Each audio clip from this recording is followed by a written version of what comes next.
didn't know that, so these companies do recruit master graduates from, IITs, NITs, and then some reputed colleges. So we have Samsung, Broadcom does recruit, Qualcomm, Cisco. So there are more number of opportunities than we actually know of.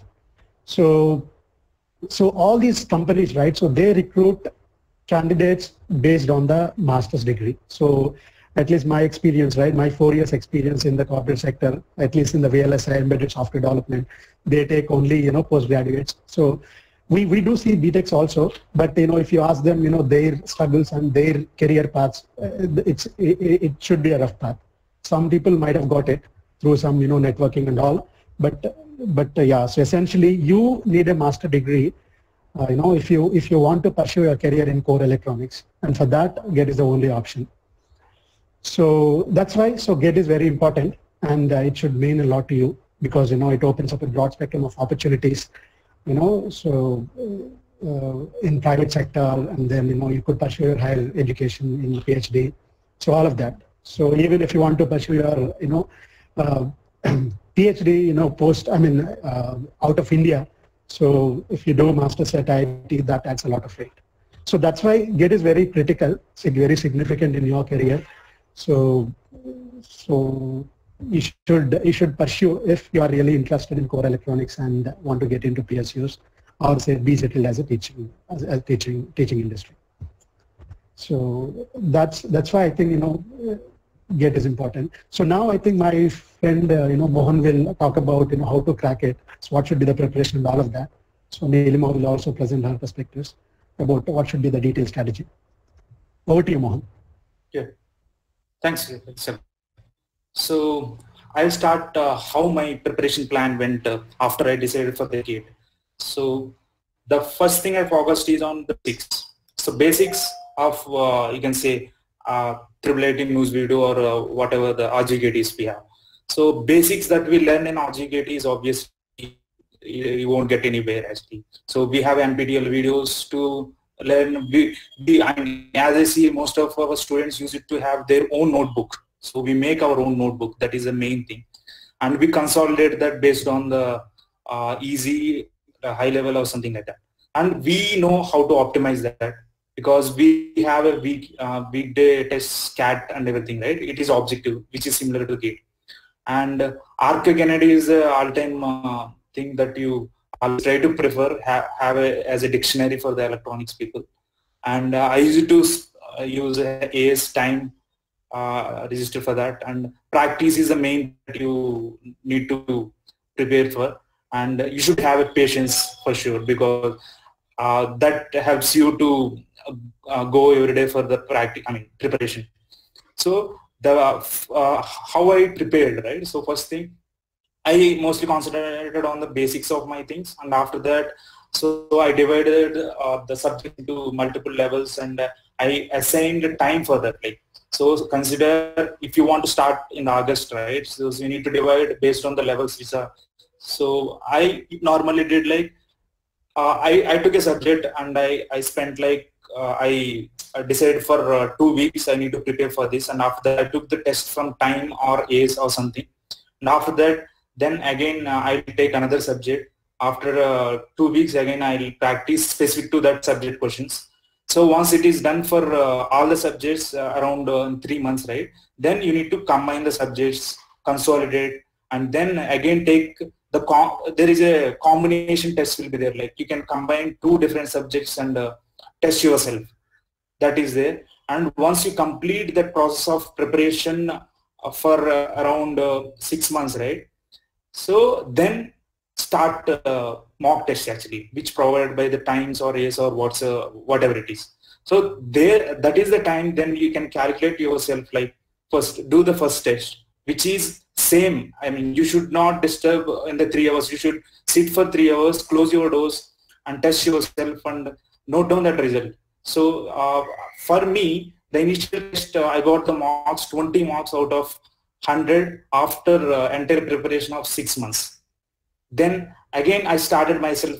I wrote the test again. New mock test. Then I improved by 3 marks, 23 now, 25. Like that, I came till 60 marks, and after that, I reached the actual gate date. Then I started writing that, and there I got 66 marks actually. So more you do mock tests, more you will get the benefit on that actually. So that is the main motto, that practice is the key thing for this actually. So Nilima will tell more about how to divide the topics and how you need to undergo the practice and all those steps. Over to you, Nilima. Okay. Okay, friends, just like anything big needs a strategy and planning, it's the same with GATE. So for the easiness of explanation, I have divided the stages of our preparation into 5, and I'll get into the details of each stage in the next slide. Just let me tell you each. The first is the initial assessment, where you test yourself where you stand in the understanding levels of the basics and fundamentals of the stream. And next is the planning, where you analyze all the previous year questions and the syllabus, and then you try to figure out a plan and allot time accordingly to each subject. And next is the learning stage, the big stage, where you should acquire knowledge. You should have the concept clarity, and this is where you execute all the plan which you have done, all the planning which you have done in your previous stage. So if you fail in this stage, it means you have failed in the previous stage too. So this is the big stage. And next is revise and recall, and this forms an important part, because unless revised, whatever you learned, you'll not be able to express it in your examination. And there comes the mock test. Mohan has told from his experience the importance of mock tests and practice. So it forms an integral part and an important part in the overall strategy. So now let's get into the details of each stage. So I just want to point out or emphasize the importance of previous year question paper. Just if you see the slide, you can see previous year question paper in almost every stage of the complete preparation. And in the initial assessment, once you start, once you're ready, or once you're prepared that you're going to give GATE, then the first thing you need to do is initial assessment. This is what which tells you where you stand in the understanding levels. So just as Mohan said, you already have to be clear enough in all the subjects, because it's already included in E2 and E3. So this initial assessment you can do in the final stage of E3 or in the earlier stage of E4 also. But in the second year and third year, you should certainly focus on all the subjects equally, and you should be clear with the basics. And if you're clear with the basics, by the time you start preparing for the GATE, it would make your preparation so easier that even in the exam, you don't feel that you're giving an exam. It will be just like any other mock test or practice test or the CAT which you're giving in the college. Okay.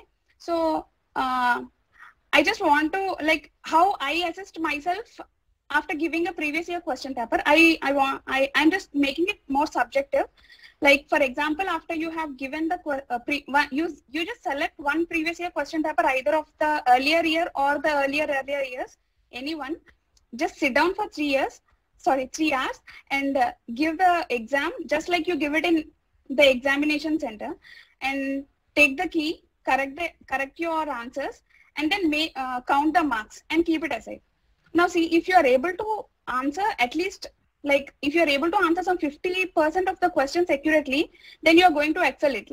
It means that you have already done enough hard work in your E2 and E3, and it's going to be an easy sail in the coming months. And if you're and the second classification what I did was, if you are able to identify the questions, if you're able to recall the concept, but you are unable to answer the questions accurately, then it just means that you have to brush up your basics. That's all. So there's no need to worry. And the third classification which I felt was, if you're able to, if the questions are familiar to you, but you're unable to recall, and So then what you have to do is you have to put a bit more hard work, and if you are not even familiar with most of the questions, then I think you have to start it from the scratch. And this is the initial assessment which you have to done and which you have to do, and this is very important too, just to analyze yourself, so that you this actually decides your the next stage, the planning, how you need to plan for the next coming months. So there comes the planning stage. Here what you have to do is you have to sit down, take the previous year question papers, syllabus, and now what you can do is you have to accord, like you have to see and analyze the weightage given to each subject in each year. Okay, and yeah, this is one generalized weightage which I have shown in the PPT.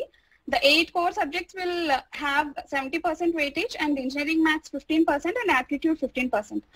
And I have seen the previous 10-year question papers. Each of the 8 core subjects will carry an average of 8 to 10%. So like there are certain years where digital circuits were given just 5% of weightage. There are certain years where EMT is given just 3-4% of weightage, but this should not be considered because we don't know what is going to be this year. So on an average, every subject will carry some 8 to 10%. So you can give an equal importance to everything.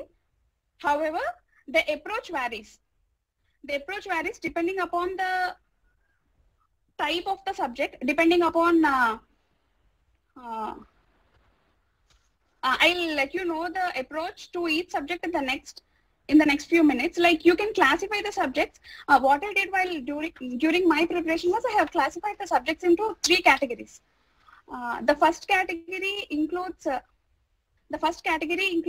networks, signals and systems, control systems, and digital circuits. If you look into these 4 subjects, what you can see is that all the 4 subjects are more mathematical and they demand less concept understanding. So they turn into easier subjects when compared with the rest of the subjects. So these are the things, like you should remember this one point while you're going through these 4 subjects. What you should do is, like, you should keep in mind that if at all any question which comes from these 4 subjects in your examination, you should be damn sure to answer that question, because these are easier than rest. Okay, you should not leave any scope, you should not leave any unturned stone in these 4 subjects. And in the next category falls communication, analog circuits, and EDC. And these 3 are more concept oriented than the earlier category. However, less difficult than the 3rd category, which involves EMT.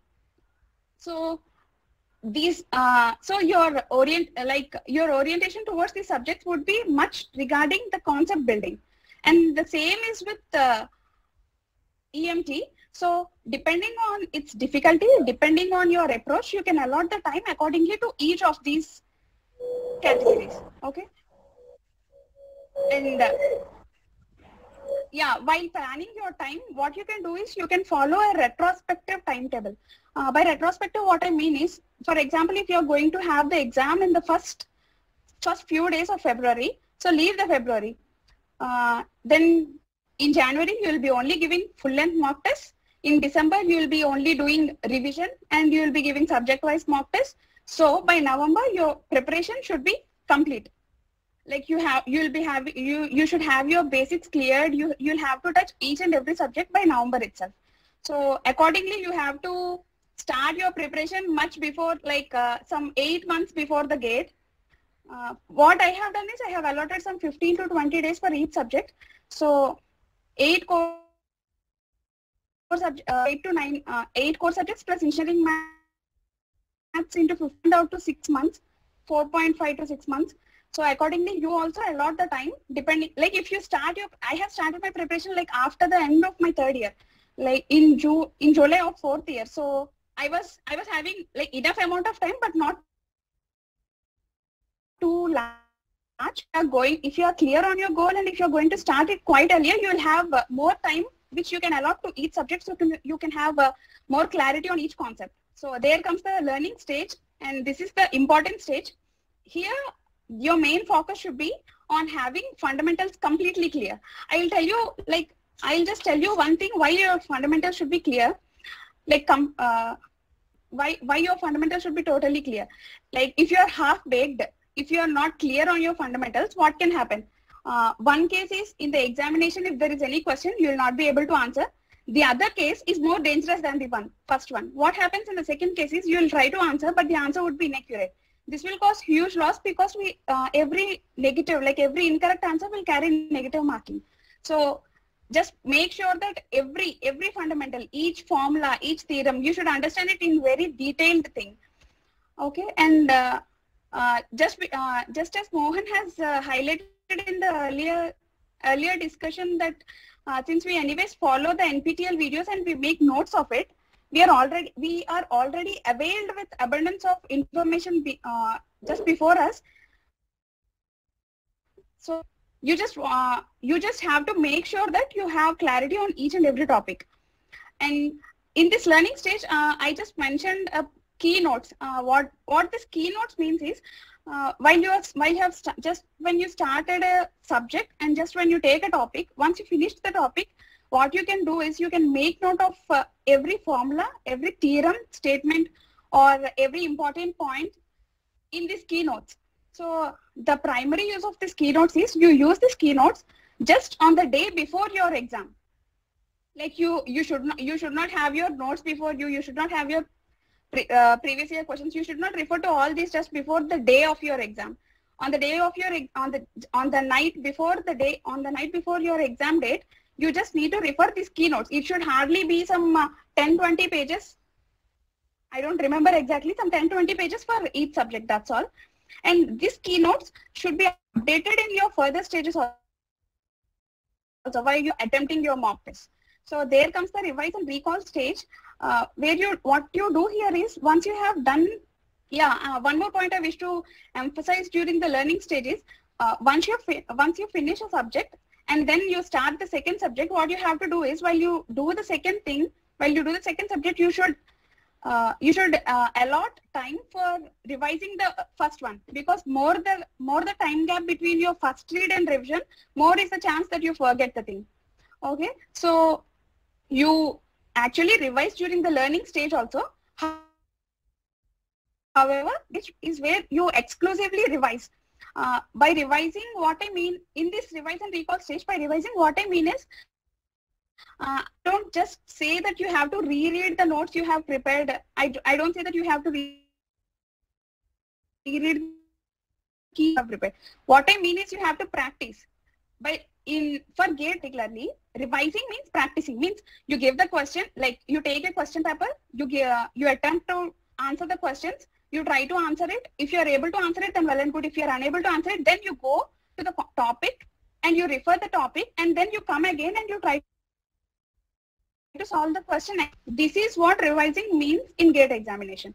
And while you try to solve subject-wise tests or topic-wise tests in this stage, what you can do is like while practicing and while attempting the questions, you can find few important questions which you have never thought of, like which you have never come across before while analyzing previous year questions, or something new which has struck your mind. So what you do is you make note of everything, every kind of these things in your keynotes.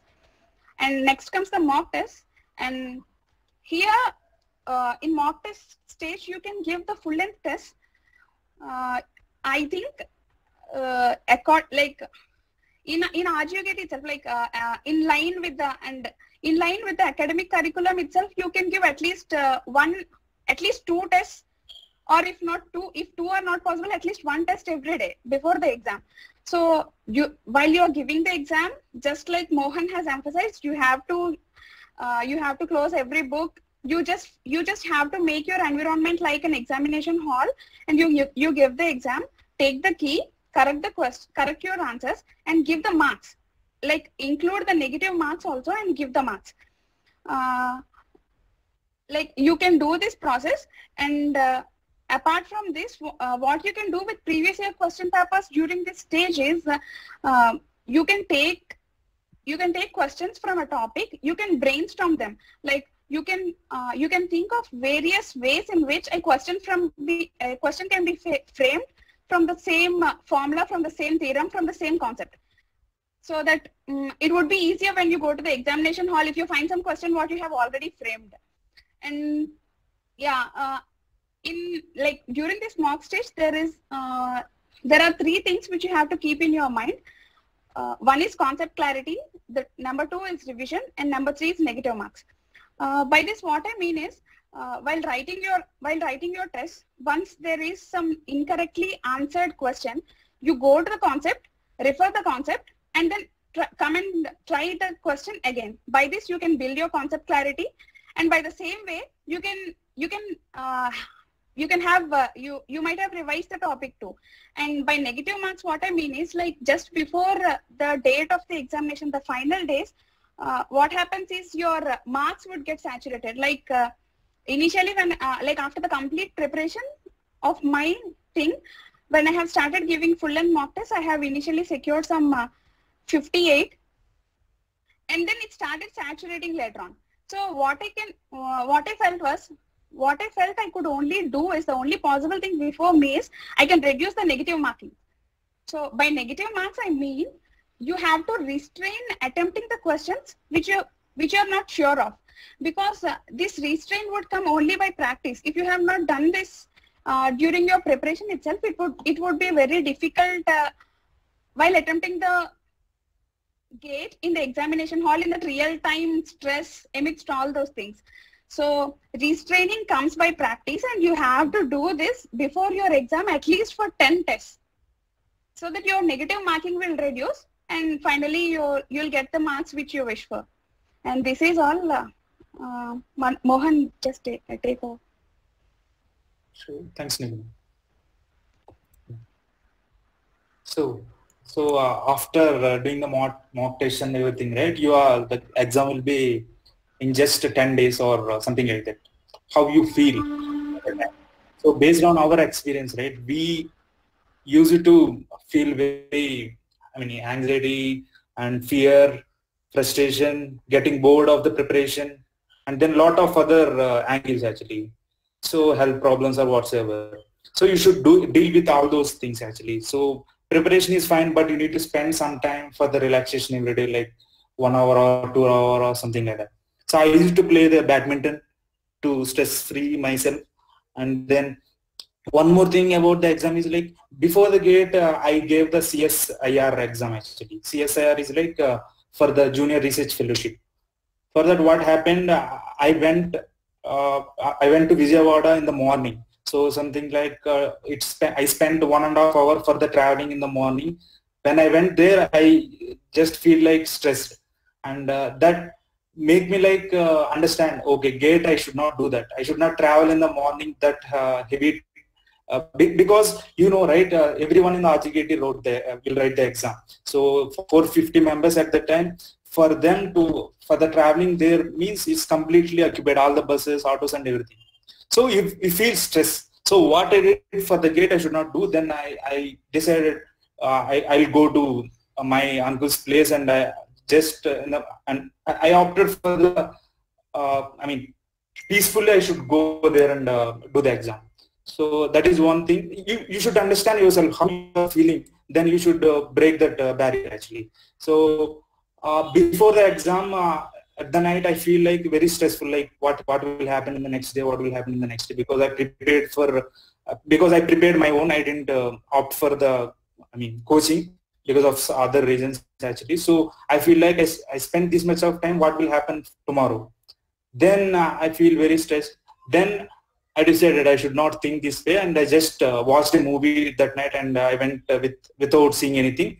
And next day morning, I have a keynote actually. So that keynote, what it will have, it is a formula note. I just have all the formulas listed of all the subjects. I just saw that and I went to the exam without dealing with anything.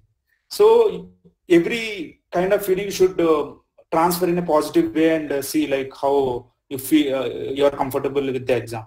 One more thing, you sometimes feel bored, getting bored. Give the break of 1 or 2 days for changing the subjects, one subject to another subject. If you feel bored of one subject, change it, but don't ignore it. You should get back to that subject again. So do that way, and whatever Nilima said, right, that is the same strategy I used.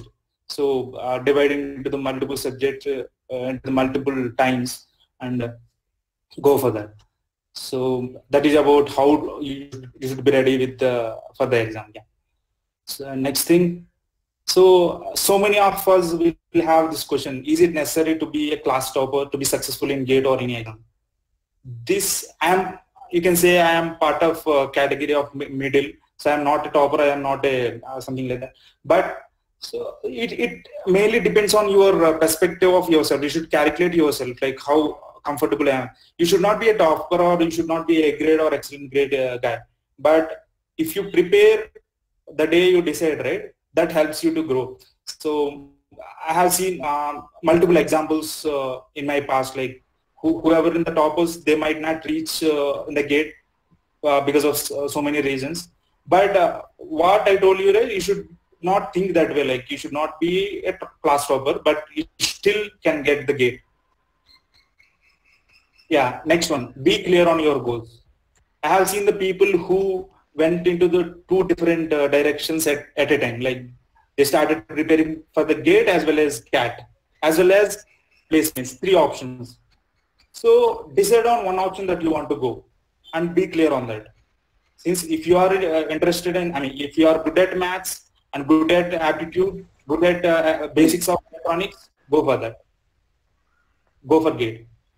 So, not only GATE, like if you are good at aptitude and other things, right? Be on that actually. Maybe you can try, maybe after that if you, that didn't work out, then go for this. But don't put your leg on at the same time, 2 different things. So one more thing I observed from my past experience with my friends is like, my friends prepared like hell along with me. But what happened, they got placed into Infosys or TCS. After that, I felt like they get relaxed, and they went in a direction like I got some security of the job, so it's fine. Then they shared me their books for the preparation of the. I didn't place into any of the this thing. I tried, but somehow it didn't work out. That helped me to maybe get into the IIT. So one thing I can say: don't get relaxed after the placement. Placement in IIT that you will get, right? That one. Yeah. Over to you, Nilima or Shiva. Hey, what is the question? Next question. I don't see actually the presentation. Yeah, how are RGKT students more advantaged in attempting GATE? Okay. So, yeah, I think if you compare it with rest of the people right outside RGKT, we are better placed in terms of competitive levels, because our exam setups, our weekends, and our CAT exams, our semester exams, everything suits the GATE preparation model. So that is one angle. And also so we follow NPTEL lectures, right? So concepts wise they make us very clear. So that's another angle. So overall, competition level, we are far better placed when you compare it with the rest of the people. So I think we are good to go, given that so we would be sincere towards the preparation, and then we will be good, sincere towards the giving exams, and then post exam assessment and all of that.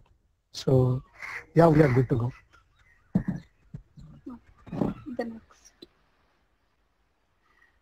I would like to address this question is, which is a common question in every aspirant's mind, every GATE aspirant's mind, that is coaching necessary?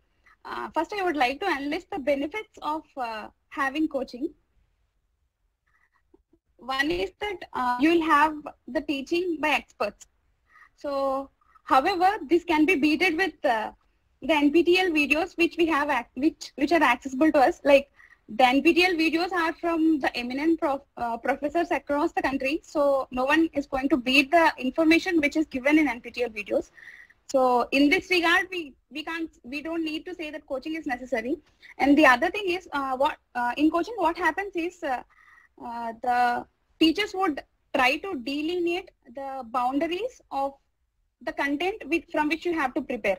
So you know from where you have to prepare, you know what exactly you have to prepare. However, this can be done by yourself, like just by analyzing the previous year question papers, and it would be more efficient and effective if you do it by yourself rather than someone else does. And one more thing I want to emphasize is, owing to the huge number of students in this coaching places, what happens is the teachers are teachers cannot attend your every doubt. In this regard, our RGKT faculty are ready and they are very willing to do the same for you. So I don't say the coaching is necessary. It might be helpful, but even if you are unable to attend the coaching, you can beat the benefits of coaching from your side itself, being an RGKT student. This is what I wish to say. Done. Thank you so much, Nilima, Shiva, and Mohan. It was a wonderful session. I think you cleared each and every doubt that an aspirant will be having. So let's take a few questions from aspirants also. Yeah, the first one. Fine. Now we'll start with. Yeah, Rahim. Rahim, are you there? Rahim Sheikh.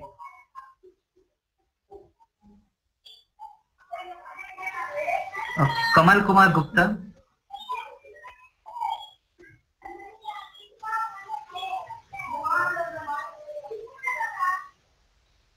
Zero Azay. Yeah. Based on the names in the comment section, you just go ahead with your doubt. Just unmute yourself and ask a question.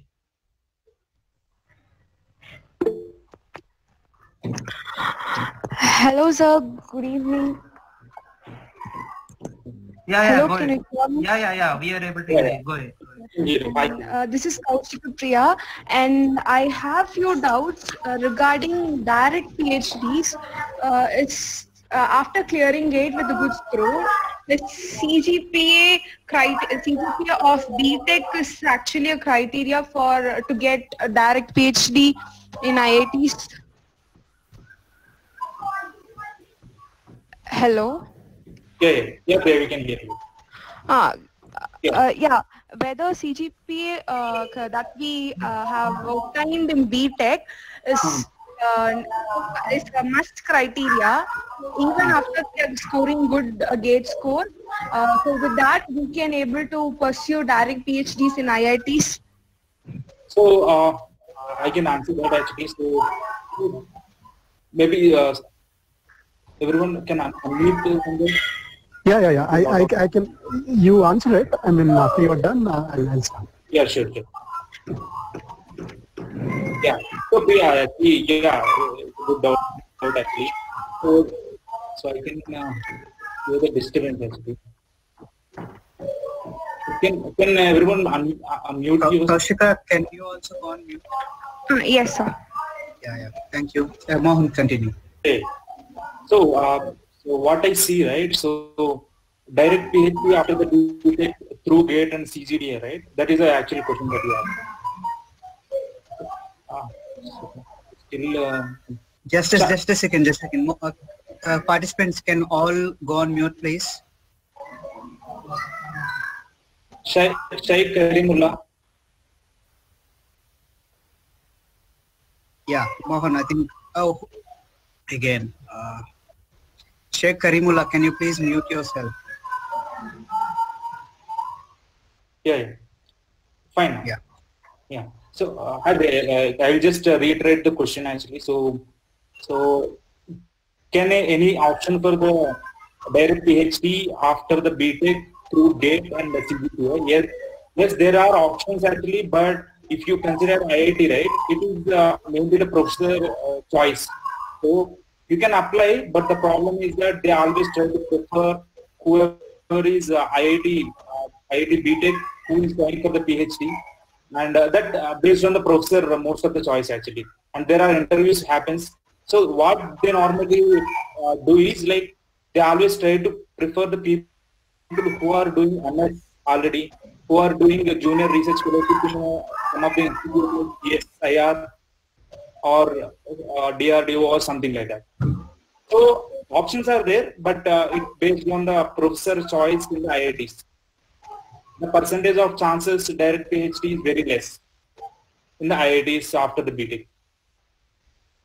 So Shiva, you can maybe your Yeah. That is true actually.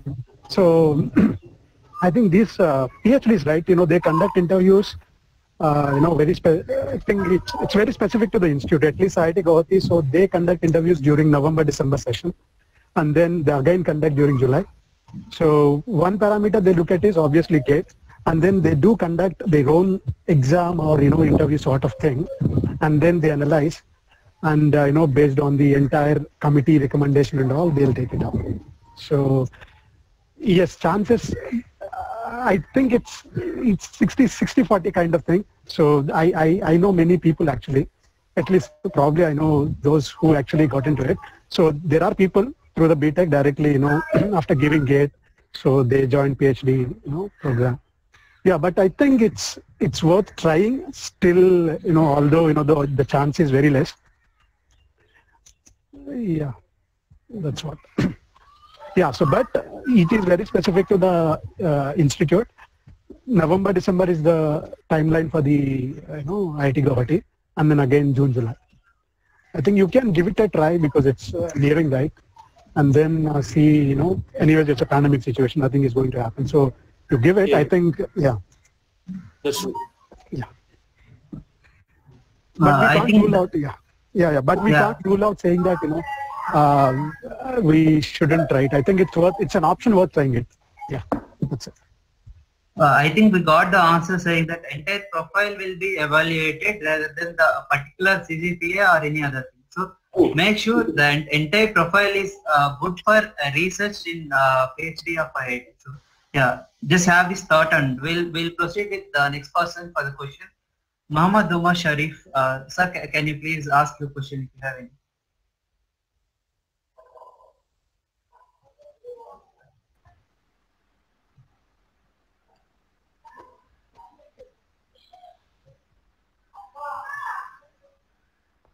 Hi, sir. Hi, Ania. Yeah, hi. Go ahead with your question. So actually, what is differ in BTech and MTech? I want to know about this. Fine. The question is, how would be MTech will be different than the BTech? I mean, maybe at the concept level or the skill level. Can anyone of the speakers can explain? Hey. So Nilima, you want to proceed or? Yeah, okay, I'll proceed, and then if you want, add something if you want, if I missed out anything. Sure.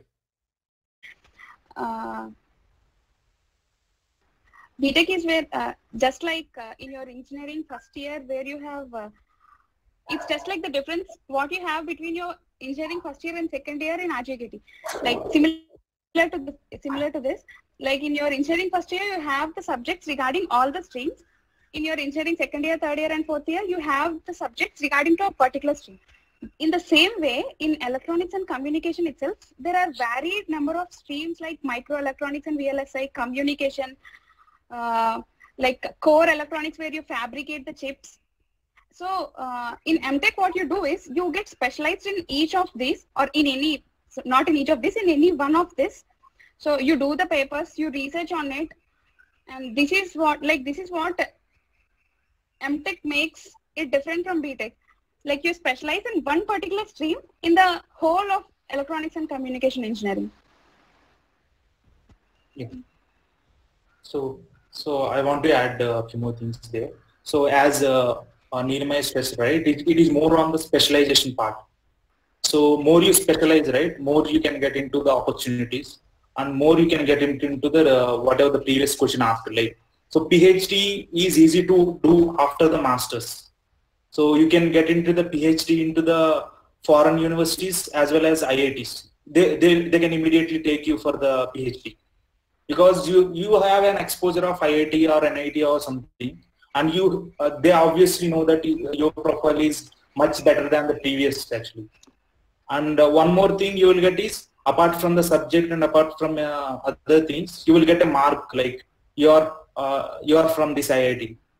So frankly, I'm saying like similar talent might be there in the other colleges with the BTech, but the corporate and every company, right? They always try to see for which profile is good based on your resume or whatsoever, right? So more you do the degrees, obviously your profile build ups, and that helps you to grow in further actually. So one example I can say, right? So I selected for the Walmart from IIT Kharagpur from the placements. So along with me, two of the BTech guys also selected there. But the salary that gave to me is based on the degree. Since I did my master's, I got little extra percentage.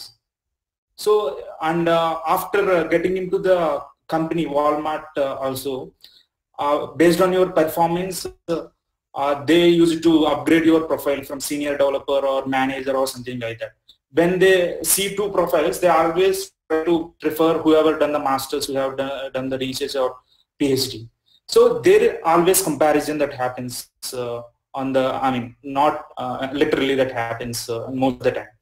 So the previous question asked by Priya, right, like PhD, you can link with this actually. If you do masters, it's easy for you to do PhD or research fellowship or something like that. I hope this answered your question. Hey, I just want to add one point. Hey, to your question, right, I'll answer it specifically. So you have digital electronics, right? So you would have studied, you know, this combinational logic and then, you know, latches, flip-flops and all of that. So what will happen in masters is you go backwards, like, you know, how this flop is built, like, you know, what is a transistor? So that transistor level you will study. And again, you go, I mean, upwards in the sense that, so you can build a digital, you know, calculator, you know, using all these flops and, you know, combinational logic. You can build a video processor. You can build a, you know, real microprocessor and all of that. So essentially, the scope would be more. You will, you know, study both inwards, I mean backwards, like, you know, how this has actually come into being, and then, you know, what can be actually built out of these digital, you know, logic. So more emphasis would be there, you know, in both directions. And more emphasis as well as practicality that you do in the lab, because second year completely you will spend on the project that you are undergoing. There is no subject, there is no classes actually. You completely need to present 1 year of work at the end of the second year actually. So that helps you to focus on the project and on the single-handed, and you need to present at the bigger forum along with like 10 professors or 15 professors actually. So it's like you are building a product in 1 year. So yeah, that's about exactly.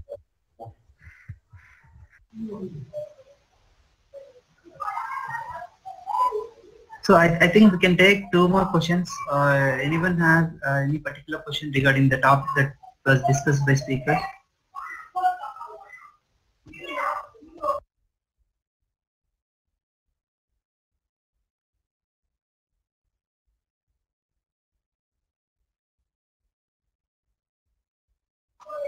I think I can see a question where the person Sheikh Karimullah, he asked what is the difference between MTech and MS in terms of coursework and project level.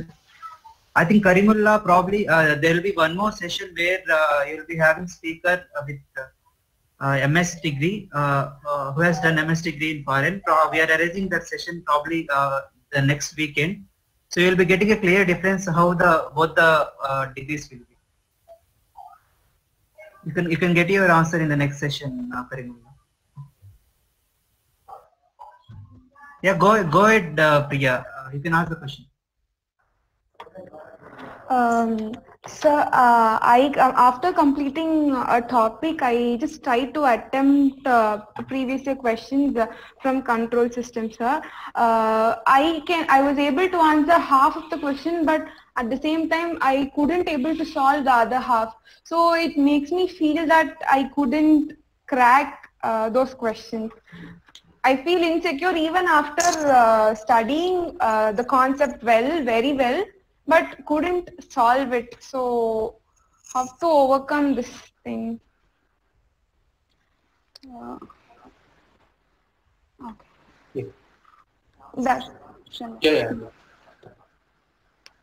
So about the question, like even after getting to, I mean, even after attempting it and try preparing it, still you feel like uncomfortable with the question. Right? Yes. So yeah, that happens actually. So that happens in multiple times whenever you prepare, right? But don't change your mood and because if you are able to solve all problems, right, you will get 100 marks. But even if you got 60, 65, you will get a good rank. That means remaining for 35 or 38, still you are not able to do. But even then you will get the good marks, right? Same way, don't try to think like everything I can solve, but try to take the new problem, like Nilima is saying, stressing on that, right? Don't try to solve the similar problems again and again. Try to go in a different direction and try to get different books for the preparing a different, I mean, our content is enough, but for the trying it a new type of problems, you should always practice more. So, but one thing, yeah, as you said, everyone feel the same way, but yeah, that's my thing actually. We can't solve all problems. We should focus on so whatever we can do as well. Yeah. So maybe I wish to add a point. Yeah. Like one reason why you are being unable to solve the problem would be you might have understood the concept, but you might have not understood the demand of the question. Like maybe you are not thinking in line with the person who has asked the question. Like you are not thinking in line with the question. So what you can do in such cases is, anyways, like first thing, you should not feel insecure because you already have attempted 50%. And one thing I wish to emphasize is practice is also part of learning. Means you are like if you are solving questions, it doesn't mean you'll have to be able to attempt all the questions.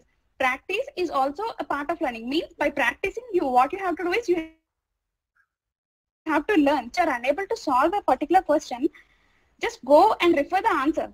Then you will understand the way in which the question has been approached. So now you will have you might have added some info to your mind so that you will be able to apply this for any such sort of questions that can be asked in future. That you can do.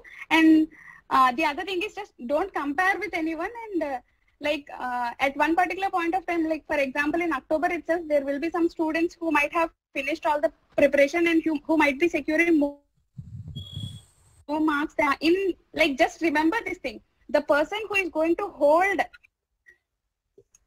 this till the end of the, till the date when the examination arrives, is going to secure. So you just have to hold your preparation. You just have to hold your strength till the exam date. That is what you can do, and don't lose your hope. That's all.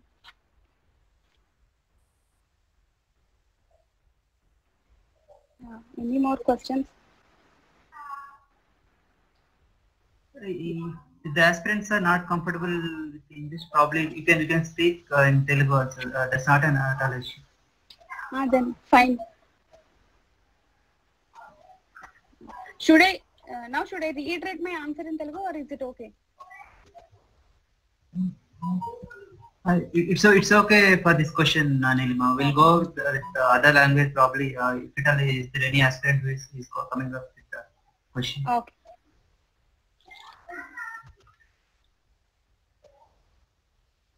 There is a question from Govardhan. How are the benefits of BTech students who cracked GATE compared to the ones who didn't? So, I mean, the whole question is, what are the benefits of cracking GATE? Probably someone can answer.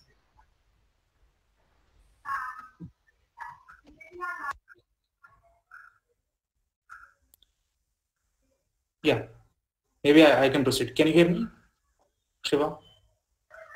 Yeah. So benefits comes like one thing, the competition with the BTech degree, you can see the heavy, but still I have seen people after the BTech, they are in the same position and same salary and everything. It's not like that with the BTech you can't do anything. We can do, but if you put the GATE into the picture, right, after the GATE, there will be less competition in the market. You have already proved yourself at the GATE. So they can consider that rating, and that scale they'll use for next endeavors actually. So that is the main advantage. Not only for the GATE, not only for the GATE, people who cracked something like CAT or GATE or something, they obviously their profile will be in a much higher position when they compare with other ones. They obviously prefer whoever done the higher education. So that is one basic thing. But still, I have seen friends who, with the BTech they tried, they are in the Qualcomm, they are in the Intel, but still they are. But the process of coming to that position with the BTech is a very tough road, but still you can achieve that.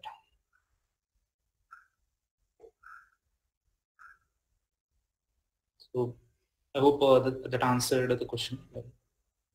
Maybe Nilima or anyone want to add something? Siva? No, that covered, Mohan.